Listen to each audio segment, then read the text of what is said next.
uma terra indígena que está aqui no meio da metrópole, né? Com uma comunidade que está mais próxima à cidade, ela vai ser marginalizada, ela vai se olhar como se a sua cultura tivesse impactada, né? Então tudo isso é uma concepção de narrativa que o mundo lá fora entende que o Brasil é a Amazônia. Não entende que o Brasil tem outros biomas, que o Brasil tem outros povos, né? Mas quando eles fazem isso, eles enfraquecem sim a luta de outros territórios.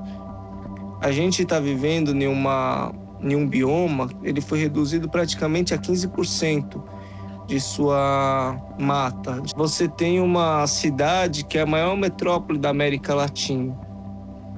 E dentro dessa cidade, dessa maior metrópole, você tem 2 terras indígenas. Mais de 90% de sua mata está protegida pela ação dos indígenas.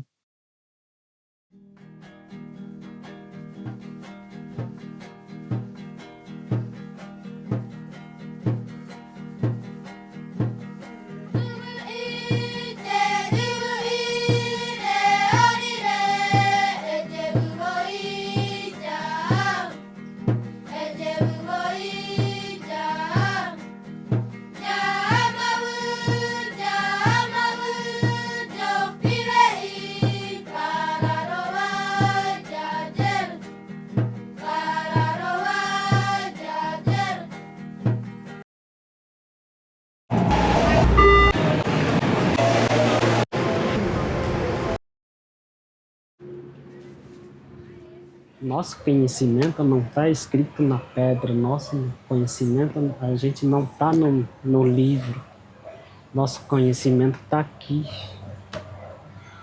Em 1940, eu acho que já tinha essa comunidade, mas só que para uma família, tá? Então eles não praticavam a língua materna, não praticavam seus costumes, tradições, então ficava invisível, né? Eu falei para ele, sabe de uma coisa? Nós não vamos ficar brigando por causa desse pedacinho, vamos pegar mais um pedaço, vamos aumentar? Aí ele falou assim, você tem coragem? Eu falei, tenho. Então, bora, ele falou, né? Aí nós viemos para cá. Aí a gente veio, era só capinzar e aquele buraco, né? Então aqui era um buraco bem fundo. Tinha as bocas de lobo, então aqui caía muito lixo, água suja. Era feio o negócio aqui, né? Aí nós ficamos lá num canto lá. Aí fizemos uma fogueira, colocamos lá umas barraquinhas de folha de coqueiro.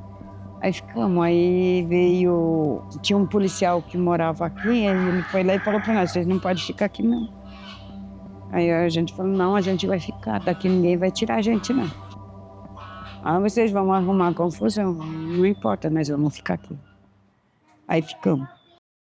Eu, da minha parte, assim, eu queria que a nossa volta toda, a cidade possa sumir um pouco para que a gente pudesse cuidar da mata, plantar mais coisas, sei lá, a nossa volta assim. Mas a realidade está sendo difícil, né? Cada vez mais está crescendo, cada ano está crescendo, que nem eu sempre falo, quando eu era criança, assim, eu andava para lá e para cá, e hoje em dia, vou lá pro Pirituba, tinha um mato, né, bem bonito, hoje em dia eu passo lá e só vejo bastante condomínio, um prédio lá sendo construído e destruíram toda a mata e só tinha terra. Ou as pessoas de fora vão sentir algum problema da questão ambiental, sobre o meio ambiente, nós já sentimos já há muito tempo, né? Então, quer dizer, a gente está cansado de falar, olha, nossas matas estão perdendo variedades de animais, variedades de plantas, e isso vai nos prejudicar na nossa própria forma de viver e também vai prejudicar vocês. Algumas reuniões, algumas mulheres mais velhas, mais antigas, elas começavam a explicar a situação. porque agora nós não tem mais natureza, a gente vai viver, a maioria de vocês vão viver em cidade, não diretamente na cidade, vão morar em aldeia, mas vai ter muita cidade em volta de vocês, né? Elas falavam que a selva de pedra ia fechar nós, né, as mais antigas. Antes, assim, na minha infância, pelo que eu lembro, na época, quando eu morava com a minha avó, a gente não tinha água encanada. E a água que nós consumíamos era água do rio. Era limpa na época. O que muito me impressiona foi a mudança assim, que houve da diminuição da mata, né? Eu vi praticamente a cidade crescer em menos de 20 anos. Em pouquíssimo tempo, assim, e tem muita gente morando, e tem muitas casas e ruas. E eu vi isso, né? E também os impactos negativos, né? Que é a questão de transformarem o rio em esgoto, em céu aberto, né? A gente sentiu o cheiro. Teve época que a gente via espumas, né? Aquelas espumas. E para mim, assim, foi bem impactante, né? Essa mudança. Né? O rio que passa pelo nosso território, na Tequarutu, principalmente, que deu origem até a esse nome, né? Da Tequarutu, que é Itu, significa cachoeira, né? Então, tinha uma queda d'água ali onde era coletada a água para fazer a comida, onde nós bebíamos a água, tomava banho. E hoje, infelizmente, ela está poluída. Na mata, é sempre importante assim, a gente observar os sinais, né? Quais são os sinais que a mata transmite para você que ela não está muito saudável, né? Por exemplo, a questão das próprias abelhas, né? A gente cria abelha aqui, né? E ela é como se fosse um termômetro, né? Um reloginho biológico de como está a saúde das matas, né? Quando ela tem menos produção de mel, isso significa que ela não está tão saudável, né? Compreenda que é importante proteger as abelhas, proteger o futuro. E aí o município vai lá e propõe algo que vai em contramão àquela ação. Né? Enquanto a gente está pensando em preservar as abelhas, eles estão pensando em queimar lixo e poluir e intoxicar as abelhas. Então eu acho que o maior desafio é conseguir resistir a esses tipos de ganância. A mata morrendo, morre toda a cultura indígena, a cultura guarani. E se a cultura guarani morrer também, morre também a mata, porque tem essa ligação.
Hoje, a continuidade da geração, a gente está lutando, a gente briga, a gente busca uma coisa para a gente deixar essa planta brotar e crescer cada vez mais.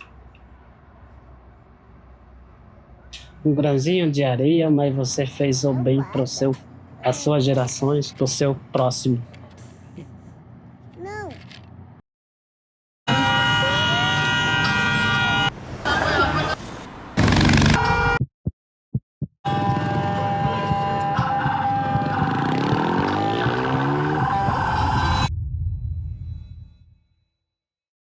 A vida nossa, onde a gente vive, nós queremos viver bem.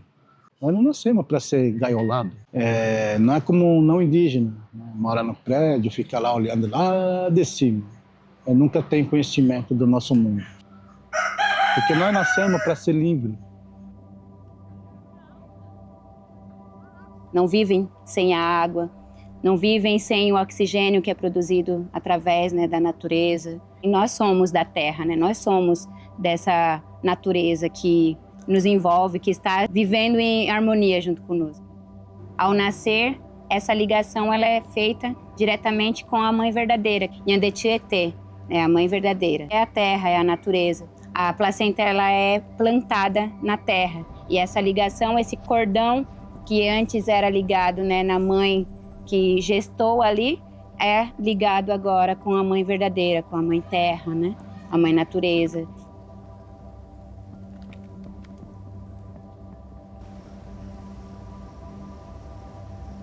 E aqui é o coração. E o coração da mãe é o leite que derrama também. E qual é o leite da mãe terra? É nossos rios, nossas nascentes. É onde a gente protege, é o Tapajós, é a Amazônia. Então todo esse leite é o coração de mãe. Coração de mãe a gente não consegue. E tá, os filhos estão aqui lutando e protegendo. Quem tem nascente, cuide. Porque ali nascente também tem espírito. Se você enterrar ela, ele vai se afogar. Aí quando a água ele morre. Aí não vai ter mais água. Tudo isso tem que respeitar a vida da natureza. Porque onde ele vive, tudo tem espírito. Porque a gente também tem sensibilidade, né? Quando as pessoas começam a compreender que as árvores elas se comunicam através das suas folhas, das suas raízes, dos seus cheiros, odores. Todos os seres têm comunicação. Então a gente entende que tudo está em uma sintonia, né? Tudo tem uma energia também. Todas as folhas, plantinhas têm a sua alma.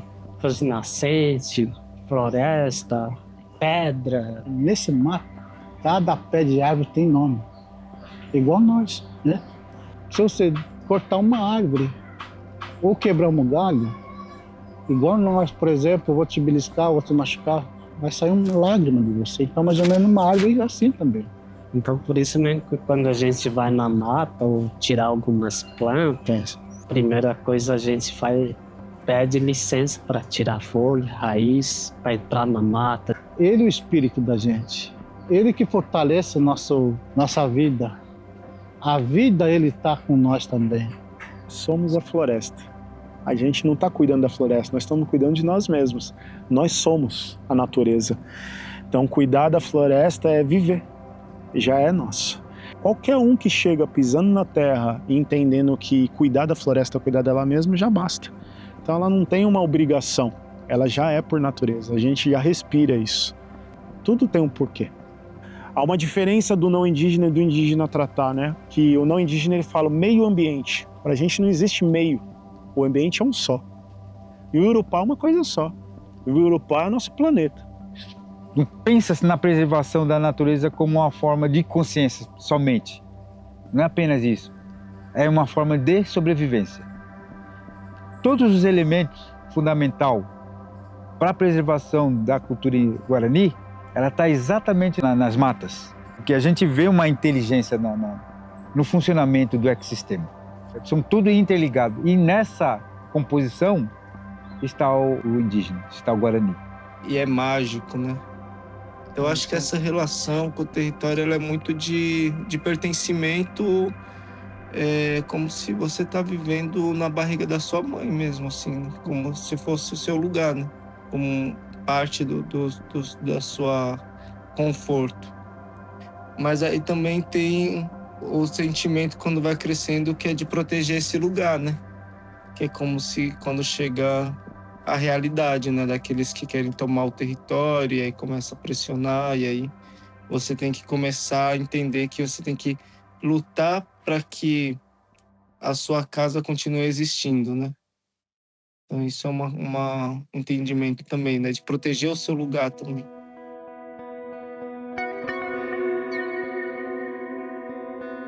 Nossos anciões, nossos ancestrais preservaram, lutaram para firmar esse território. Firmaram, entregaram essa luta para os mais novos, que os mais novos hoje estão passando a luta para frente, assim as gerações vão passando, que é essa forma que a gente faz. Essa luta de preservar esse ambiente que a gente vive em harmonia. Se a gente não proteger a natureza, como que a gente vai viver futuramente? As crianças que estão vindo, os jovens, futuramente não vai existir mais. É uma preocupação nossa hoje. É responsabilidade de todo mundo. É responsabilidade de todo mundo enfrentar isso com coragem. Porque não se trata só sobre o ar que eu vou respirar. Se trata sobre o ar que meus filhos, que seus filhos, que as próximas gerações vão respirar. E se nós não fizermos nada, somos nós que estamos sentenciando. Então nós temos que se responsabilizar por isso. Nós temos que enfrentar o Estado. Nós temos que buscar o diálogo com o Ministério Público Federal. Daqui, representantes do Estado, representantes do Legislativo. Mas se esse caminho não for o caminho que se resolva as coisas, a gente tem que fazer o caminho da luta. É necessário entender. É necessário entender. É necessário entender.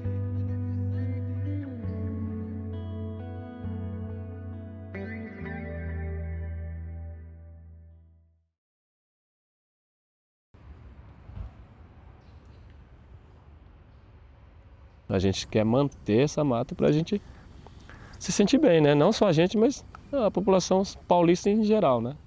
Se todo mundo pensasse assim, para a gente ficaria bem tranquilo, né?